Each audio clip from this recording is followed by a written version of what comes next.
자, 라임 자산 운용에 대한 금감원 중간 검사 결과인데요. 2월 14일에 보도된 내용입니다. 사실 여기서 뭐 더 뻗어나간 것도 있긴 하지만요. 기본적인 토대는 여기 나오는 거니까 한번 보시면요. 환매 연기 펀드는 4개 모펀드와 자펀드 관계에 있는 173개 자펀드에서 1조 6,679억 원이 환매 연기 됐죠. 사실상 뭐 100% 손해배상을 해준다고 하지만은 그 내용을 한번 보시면요. 이 라임 자산 운용의 대표 펀드 플루토 FID1호 등을 중심으로 한 순환적 펀드 거래, 그다음에 증권사 TRS 레버리지를 이용한 부적절한 운영 지속 등 이상 징후가 2019년 6월에 포착이 돼서 기사화된 게 7월이고요. 검사가 된 게 8월입니다. 자, 그다음에 뭐 10월 달 들어서 펀드 유동성 문제로 상환 연기 환매 연기를 결정을 했었어요. 자, 이건 뭐 다 아시는 거니까 넘어가시고, 라임의 전체 수탁권은 4.5조 원인데 그 중에 지금 문제된 건 1조 6천억이죠. 그쵸. 1.72조 원 수준입니다. 0.4조 원 중에서 국내 투자 모펀드는 플루토 FIDA 1호가 9,400억, 테티스 2호가 3천억. 이게 국내 사무사채와 매장인 등 국내 자산에 투자한 것이고요. 해외 투자한 모펀드 중에 문제가 된 건 플루토 TF 1호 2,400억과 크레딧 인슈어드 1호 2,500억이 해외 자산에 투자돼 있죠. 피노트와 해외 무역 채권 등에 투자가 돼 있습니다. 그리고 이 자펀드 문제가 된 게 모펀드의 자펀드가 모펀드에 투자를 했어요. 173개가. 근데 이 수탁권은 1.67조 원이고 증권사 TRS 2,300억 원을 포함해서 총 1.72조 원을 모펀드에 투자를 했습니다. 자, 그 환매 연기 모펀드 및 자펀드 현황을 보시면 이제 자펀드는 이제 다양한 이름으로 173개가 있고요. 그 다음에 이 모펀드는 플루토 FIDA로 테티스 2호, 플루토 TF 1호 이 피노트에 투자한 거고요. 크레딧 인슈언드 1호는 해외 무역 채권에 인수한 거 합쳐서 1조 7,226억 원이 지금 문제가 되네요. 자, 자펀드 판매사는 19개사로 1조 6,679억 원 판매했죠. 그래서 우리은행 뭐 등등이 나오고요. 이 투자자 유형은 개인이 9천억, 법인은 6천억인데 계좌는 4,035개, 법인 계좌 581개 이렇게 되고요. 판매는 신금투가 좀 많이 하긴 했네요. 그래서 모펀드, 자펀드도 결국 모펀드에 투자를 했으니까 모펀드만 실수하면 되겠죠. 그래서 투자자의 손실이 발생할 우려가 좀 상당한 상황으로 보입니다. 다만 아까 모펀드 4개 중에서 크레딧 인슈어드 1호는 주요 자산이 플루토 FID 1호하고 플루토 TF 1호, 피노트 등으로 구성돼서 이게 사실은 자펀드랑 비슷한 거예요. 쪼개서 플루토 F1D 1호하고 플루토 TF 1호, FID 1호 여기에 들어갔으니까 이것도 일종의 자펀드와 유사한 그런 구조가 되죠. 자, 그러면 모펀드 손실 예상액으로 바로 보시면요. 자산 실사 결과 플루토 FID 1호는 회수율이 68에서 50%고 테티스 2호는 회수율이 79에서 58% 정도가 될 것이다. 그리고 모펀드 관련 자펀드 중 TRS를 이용해서 모펀드에 투자한 자펀드는 29개다. 이렇게 나오는데 TRS 계약은요. 어떤 거냐면 이 증권회사가, 그러니까 자펀드가에 돈을 넣으면 자펀드는 모펀드에 이미 투자한 자산에 대해서 수수료를 주고 모펀드의 수익을 가져간다 이런 계약이에요. 그런 식으로 했기 때문에 모펀드의 손실을 자펀드가 다 떠가는 거죠. 그런 결과가 될 거고요. 자, 해외 투자 모펀드의 경우 피노트는 이 뭐죠? 그 회사가 발행한 약속어음이거든요. 그래서 5개 해외 무역 금융 펀드의 손실과 연동되는 구조인데 5개 해외 무역 금융 펀드의 투자 손실이 2억 달러 이상 발생하면 플루토 TF1호는 전액 손실 발생 가능합니다.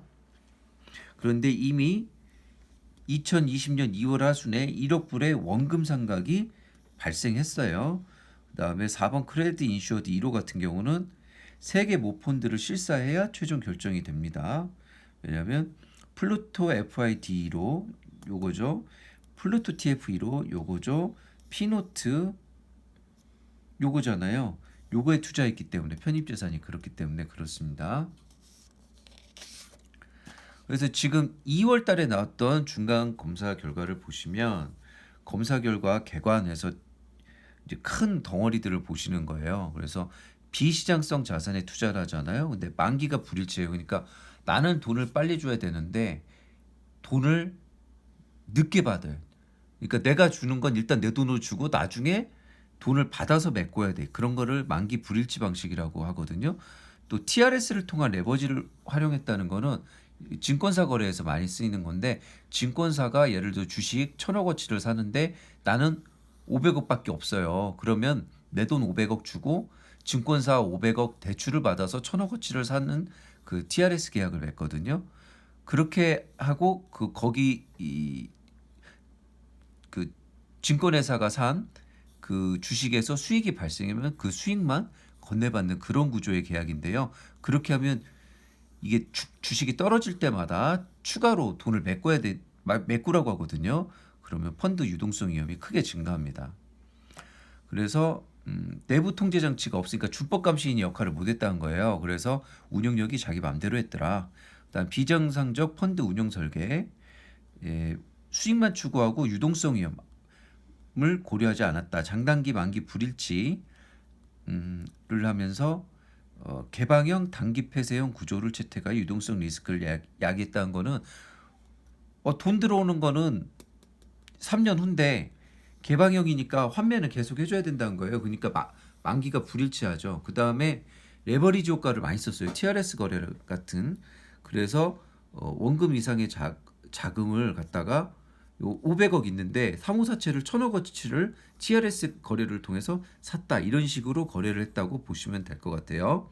또 이런 거래들은 주로 뭐예요? 이게 파생 상품, 장외 파생이기 때문에 투명성이 결여돼 있죠. 그다음에 불투명한 투자 의사 결정. 이건 이종필이 맘대로 했다라는 거예요.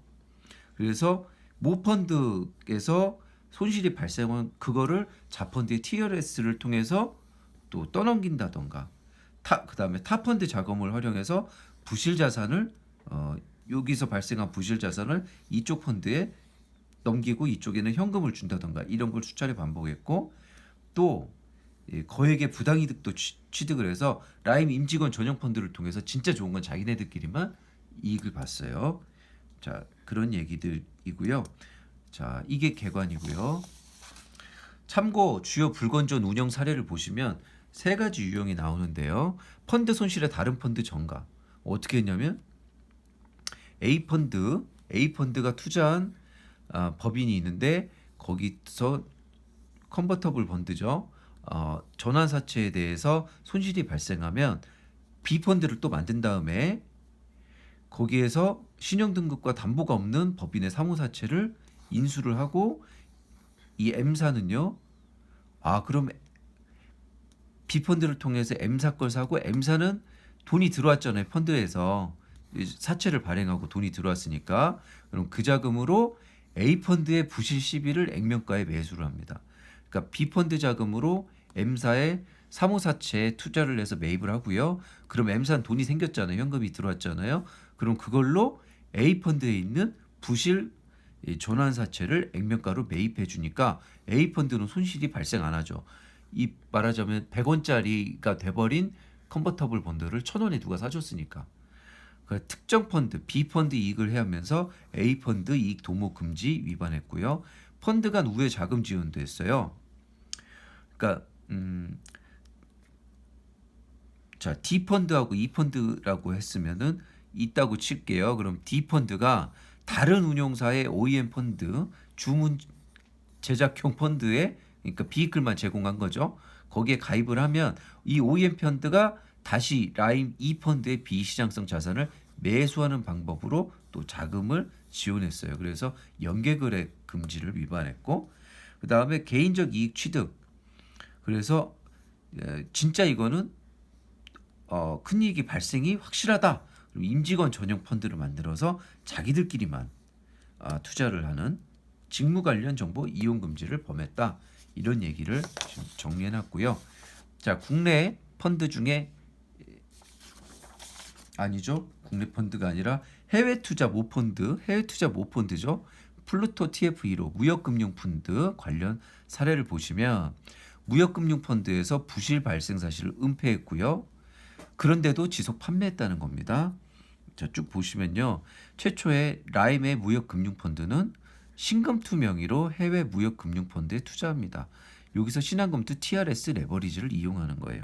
IIG 펀드 2개, BAF 펀드, 바락 펀드, ATF 펀드인데, 그러니까 무슨 얘기냐면 이게 라임의 펀드예요.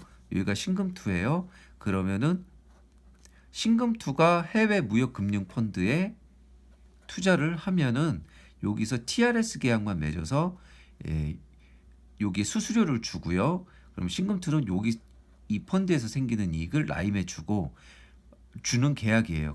그런데 여기서 손실이 나면요. 그러면 오히려 라임이 여기서 돈을 주게 돼 있어요. 이건 나중에 따로 한번 해드릴게요. 자, 기준가 임의 변경은 무슨 얘기냐면 라임하고 신금투가 투자한 지 한 1년 되니까 된 다음에 투자했던 IIG 펀드에 기준가 미순출 사실을 인지했어요. 기준가가 안 나와요. 손실이 너무 많이 발생한 거죠. 그랬더니 이 기준가가 매월 0.45%씩 상승하는 것으로 가짜로 써서 인위적으로 기준가를 산정했다. 그리고 2018년 11월 17일에 신한금투는요. IIG 펀드의 해외 사무 수탁사로부터 부실 및 청산 절차 개시 관련 메일을 수신. 여기 들어간 거 다 이제 돈이 나가리가 된 거예요. 네, 그럼 어떻게 돼요? 라임은 TRS 계약을 맺었으니까 이 손실 금액만큼 오히려 신한금투에 줘야 돼요. 지금 수수료 준 걸로도 모자라서. 그 다음에 여기서 대출받은 에코티는 다 날라갔고 대출금만 갚아야 되는 상황이 온 거예요. 그래서 이걸 숨기기 위해서 1차 구조화를 합니다. 이 1차 구조화라는 거는 딴 게 아니라 직접 어떤 거를 직접 이 펀드를 직접 갖는 게 아니라요. 펀드가 있으면 이걸 직접 갖는 게 아니라 누군가를 끼워 넣어서 갖는다. 이걸 구조하다 이렇게 생각하시면 될 것 같고, 또 이거 혼자 갖는 게 아니라 뭐 트렌치 A, 트렌치 B, 1, 2, 3순위 뭐 에코티 뭐 이런 식으로 복잡한 체계를 갖는 그런 체계를 만드는 걸 의미한다고 생각하시면 돼요. 그러니까 이제 사고가 나니까 라임하고 신금투는 IIG 펀드에 투자하는 이 무역금융펀드의 500원 규모의 환매 대금을 마련을 했어야 됐어요. 2018년 11월 28일에 그걸 하려고 뭘 했냐? 2018년 11월 26일에 IIG 펀드 및 기타 해외 무역금융펀드 등 5개 펀드를 합해가지고 풀링해서요. 모자형 구조로 변경을 해버립니다. 그래서 정상 펀드로 부실을 전가한다. 이렇게 돼 있어요. 라임의 예를 들어서 F 펀드가 신금투를 통해서 신금투와 TRS 계약을 통해서 IIG에 이렇게 투자를 했고, 라임 G 펀드는 또 BA 펀드 등 정상 펀드에 투자를 했으면 F 펀드 및 G 펀드를 합치는 또 펀드를 만들어 가지고요.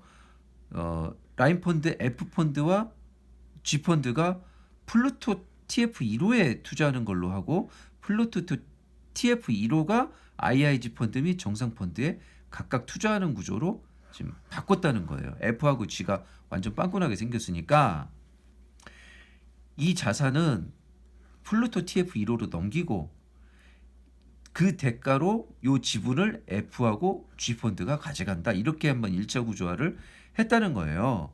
그리고 IIG 펀드 부실 규모가 2019년 1월경에 나옵니다. 한 1천억 정도요. 그럼 투자 금액 50% 수준이죠. 그 정도 손실 가능성이면 투자 원금은 사실 다 50%면 다 날아갈 수 있어요. 그다음에 또 다른 해외 무역 금융 펀드인 BA 펀드. 아까 이거는 그나마 뭐 그럴 수 있다고 했는데 1.6억 달러 한 2천억 되죠. 이것도 2019년 2월경 폐쇄형으로 전환, 만기 6년, 대물 통보받음. 이 얘기는 뭐냐면 환매 안 해준다는 얘기예요. 폐쇄형은 환매가 안 된다는 얘기예요. 그런데 폐쇄형 펀드의 전환 가능성은 2018년 12월경에 이미 인지되고 있었는데 이거를 펀드 투자자들한테 안 알리고 있었어요. 그러니까 이제 유동성에 문제가 크게 온 거죠. 그러니까 2019년 4월경에 2차 구조화를 합니다. 2차 구조화는요.